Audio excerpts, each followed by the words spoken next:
Kaya po, i-convert ulit dahil sa akin magpapapalit, mababa ang kahit.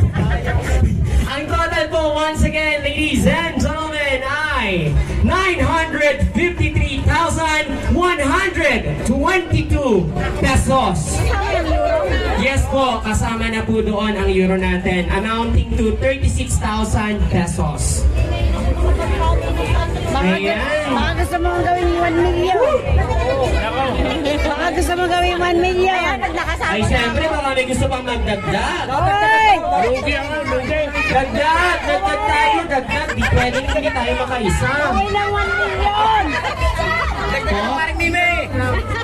Basta kasi. Inupit ng MC yung agapan na. Ang awa ko po ay Mike, hindi po pera. Gawin ng... Wish ko lang, sana pera pa lang hinawakan. Gawin ng 1 million. Next time po, yung mga magpapakasal, pwede po ako sasabangan. Pero Ayan ayoko na, na po ng ayan MC. na. Gusto ko talaga Naubos. bigyan ng pera.